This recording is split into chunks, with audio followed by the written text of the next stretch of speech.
I got both my tires back on that Expedition. I'm sorry, it's an Expedition.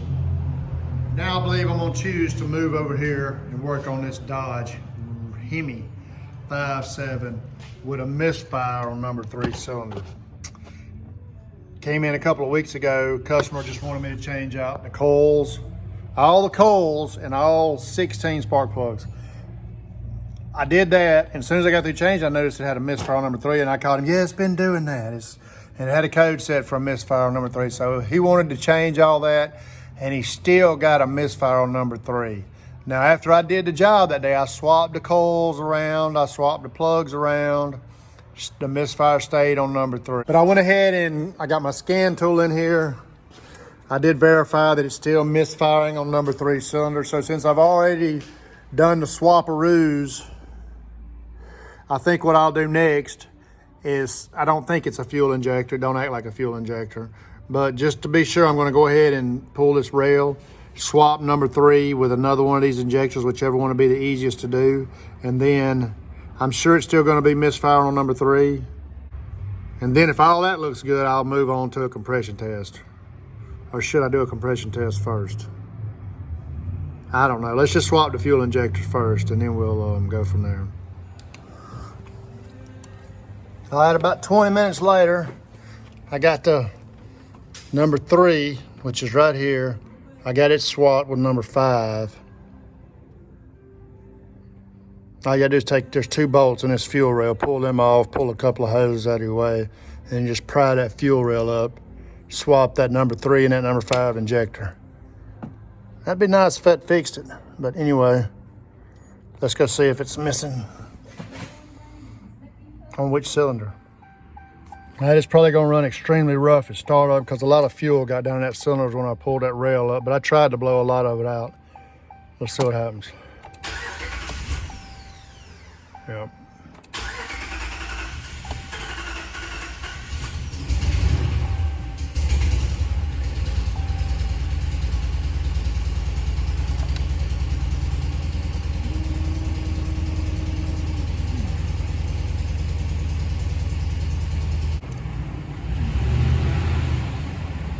That's about to get straightened up. Let's see if we can figure out which cylinder is misfiring now.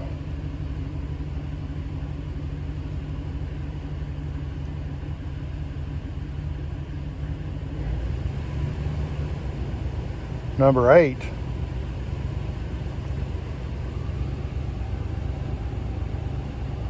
I didn't even fool with nothing on number 8 cylinder. What?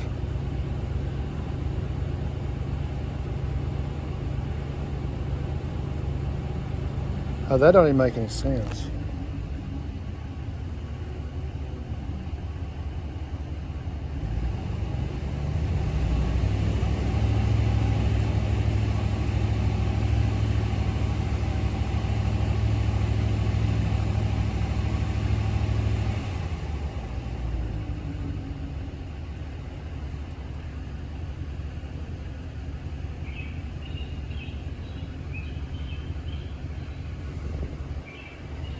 Number 3 doesn't have a miss, and number 5 doesn't have a miss. Let's put a little load on it.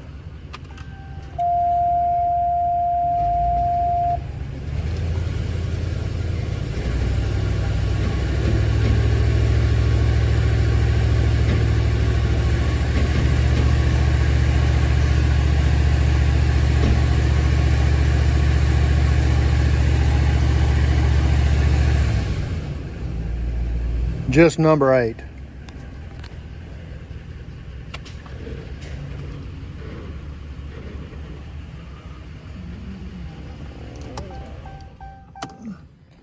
Okay, let's go back and look at our codes. Before we had a misfire on number 3.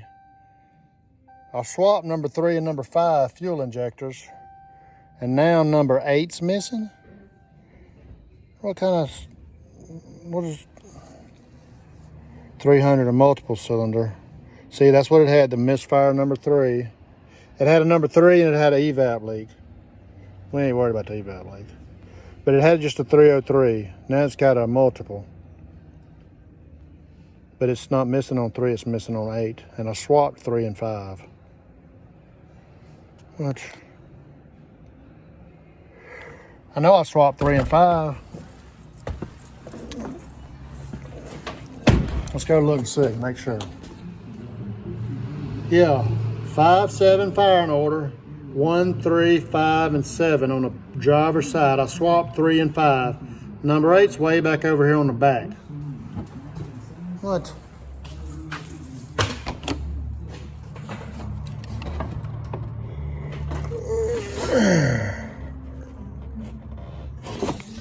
Our number 8's awful wet and crusty looking, but I didn't fool with number 8. Didn't unplug nothing over here on number 8 or anything.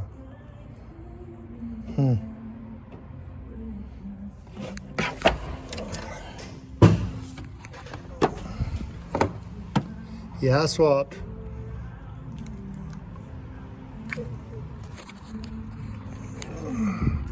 Number 5, what?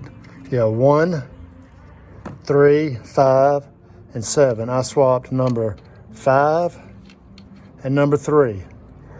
And now neither one of them is missing, but number 8 way over there is missing. What?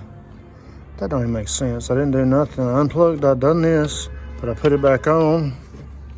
And I took this air tube off because I had to get that cover off, but I put the air tube back on, plugged it back in. I didn't tighten it, but that shouldn't matter.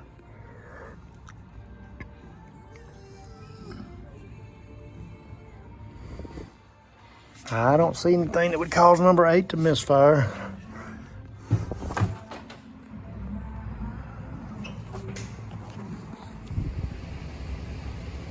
Okay, I don't know what was going on with number 8 a while ago. But anyway, we still got a misfire on number 3. And number 8 is not.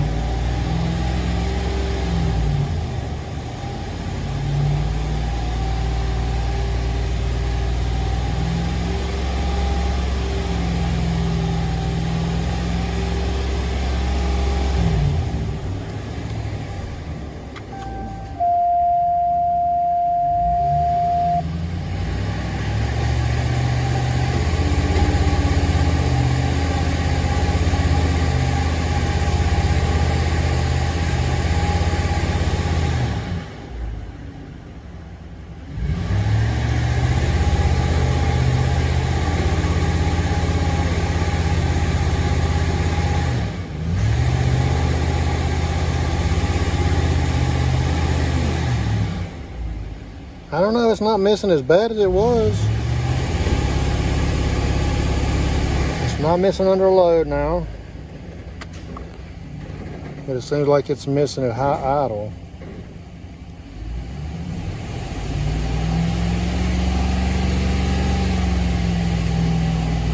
Yeah, it's missing at high idle, but not under a load.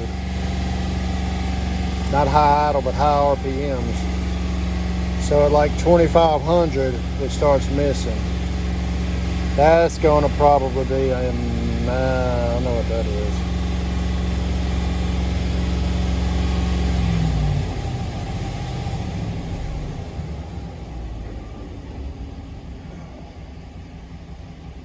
Yeah, it's missing at high or idle.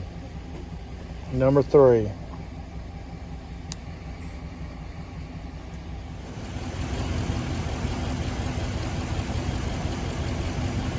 It's sitting here just a missing at idle now. On number 3.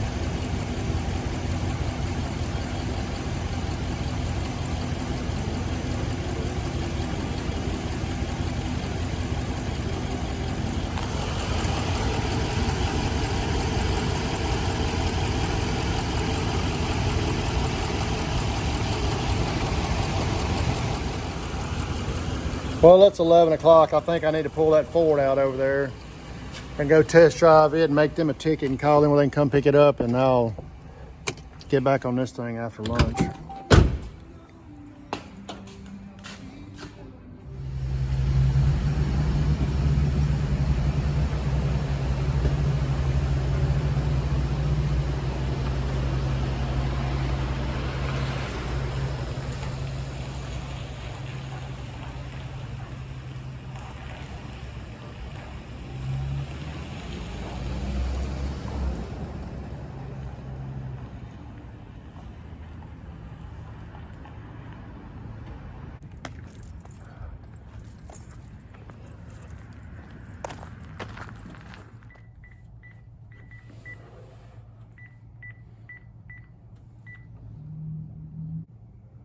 Hey, Miss Johnny, it's Brian up here, Columbia Auto Service. We got your expedition ready to go. All right, yes, sir. Thank you.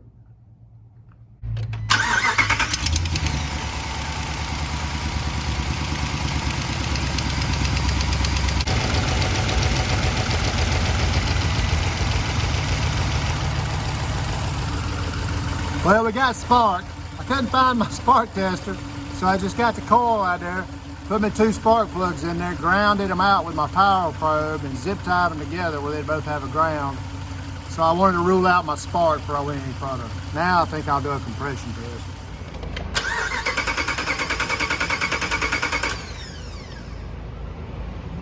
Almost 210. That's pretty good compression on number 3. Down test. It's holding pressure good. It's very low cylinder leakage. So it's got spark. It's not a spark plug, it's not a coil. I've swapped the fuel injectors. I've done a compression test on it. I've done a leak down test on it. So what do I do now? So my next step is I'm gonna pull that intake manifold off, pull our VVT sensor out, see if it's got any metal shavings on it. And if it's got any metal shavings on it, it's recommended to replace the engine. So, looks like it's just nuts and bolts and plastic pieces. Pull that intake manifold off there. So I'll go ahead and get it off of there and I'll get that sensor out. And then we'll see what that sensor looks like. I got the intake manifold off. Got my intakes covered up so I don't drop anything down in there. And this is what we're trying to get to right here, this variable valve timing solenoid. I've already unplugged it, which of course, like everything else, it was aggravating. It's upside, the plug-in's upside down. So you got to get up under it, release the little connector, and then press in on your tab to get it to release it. I got that done. Now it's a 10mm bolt.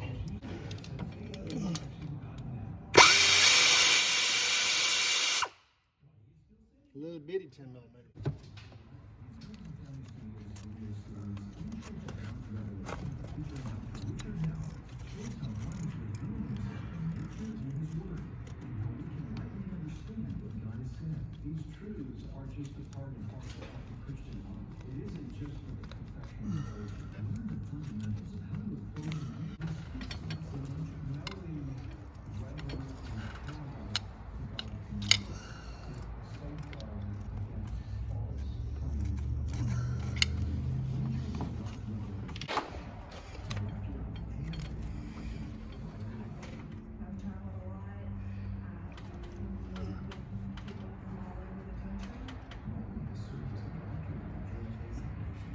I don't know, I can't see it because I don't have my glasses on. Let me put my glasses on and we'll look at it. It's not just caked up with metal, it's a small little bit of metal on that middle channel right there, but it's not very much. So I don't know, that's just what Dodge recommends if it's got metal on it to replace the engine. Right in there. Little bitty bit of metal. All right, well that's gonna be all of this video for this Ram 1500 with the 5.7 Hemi in it and the Misfire on cylinder number 3. We was hoping it would have been something besides the engine, but it's definitely gonna be internal in the engine causing it to Misfire on number 3. Can't see it, but I'm pretty sure it's that number 3 lifter has done collapsed or failed on him, because when I pulled that intake manifold, there is a little bit of metal shavings on that variable valve timing solenoid. So he made the decision, he's gonna put an engine in it, but it's a fleet truck on a pest control company, and he's got another vehicle that needs the engine in it that's down, it's not even running right now. So I'm gonna try to get an engine for that little truck. It's a little Nissan with a 2.5 in it. I'm gonna try to get him an engine for that truck first. While this one's still driving, it's driving. I mean, it drives. I just drove it. It drives and rides fine. It's just every now and then you'll see that check engine light start flashing. It's got a misfire to it. So, and then we'll get an engine put in that one. But whenever that one comes back for the engine, I'll have to send that engine in for a core. But before I send it in for a core, I'm going to tear it down. I'm going to pull that head off that left cylinder head off, and I want to look at that lifter and camshaft to see it. I just like to see it. You know, I know that's what it is because there's such a problem. I've talked to so many different people, and that's the problem with these Dodges. I've never dealt with one on these Dodges. I've done a train load of them on the 5.3 Chevrolets, but I've never dealt with one of them on a Dodge engine. But I did talk to a Mopar technician at the dealership here, and he said, yeah, he's done a bunch of them. He's done a bunch of them, and he said that's what it is. You know, he just went ahead and told me, pull that manifold out the way you tell if you're gonna do an engine or you're gonna do valves and listers. You pull that solenoid out and see if there's metal on it or not. And there was metal on it, even though it wasn't much metal. Truck's got 230,000 miles on it. The owner decided we're gonna go ahead and put an engine in it. But that's gonna be at a later date. So y'all are just gonna stay tuned. Make sure your post notifications are on for any new videos that might be coming out on that. But anyway, we appreciate you for watching. I do wish you'd leave me a comment down below. Let me know what you might would have done different to check for a misfire on that thing. You know, I mean, I know it's got good plugs and good coil. I swapped the fuel injector. So I checked compression, had done a leak down test. It passed the leak down test. Fuel injector's good, plugs and coil's good. The only thing I didn't check before I pulled that intake off would have been fuel trims. I should have looked on my scan tool and seen what my fuel trims were, but it didn't act like a fuel trim problem, because whenever you'd go to high idle, it would still miss, and if it was a vacuum leak or something, the misfire would have went away, you know, at high idle. But high idle's mostly when the misfire would come in on us, you know. But anyway, that's gonna be all. I appreciate you for watching. We'll see you on the next one.